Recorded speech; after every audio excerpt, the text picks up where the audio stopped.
Loaning money to friends and family, part 5. Holy shit, dude, will you shut the hell up? So, my stepfather, him and my mom bought a house way back in, oh Jesus, the end of the 80s, early 90s. They got a house. They lived there. They had a house that they bought for a lot of years. So what happens is they get their credit straightened out years and years ago, decades ago, and they buy a house. And it's cool. You got your credit straightened out.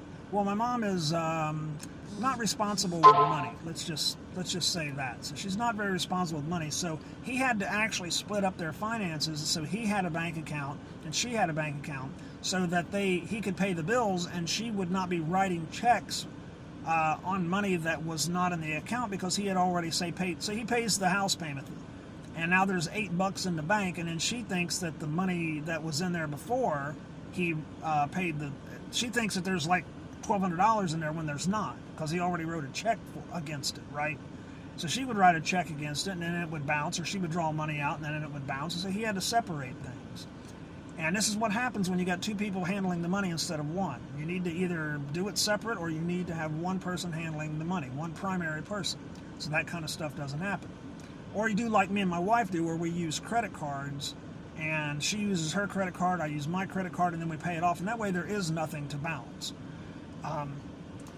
So this guy comes to me a few years ago here, I'm going to say 6 years ago, and he's like, hey man, can I get you to co-sign for me to buy a truck?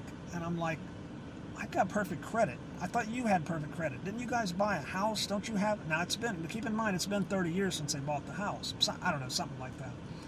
And so he's wanting me to co-sign to buy this big, fancy, expensive truck, and I'm like, I can't. So I didn't tell him I can't. What I told him was, let me think about it. So I went into my bank and I'm like, hey, I got somebody trying to get me to co-sign for a truck. Can you make it so that I can't co-sign for it? So what this guy did was he sat down and he looked at some numbers, and he come back, and I know he's just shitting me, but he says, sir, he says, yeah, you're not going to be able to co-sign for him for that particular item because it's, and he gave me the reason, but I know that he was just giving me what I needed to say to tell my stepfather. So I went back and told my stepfather this and everything. And but you know what irritates me is they blow their credit up, and then they come to you wanting you to risk your credit on somebody that has already blown their credit up. So he's willing to put me at risk, put all the work that me and my wife have done to just have absolutely perfect credit and have our finances in such fantastic order.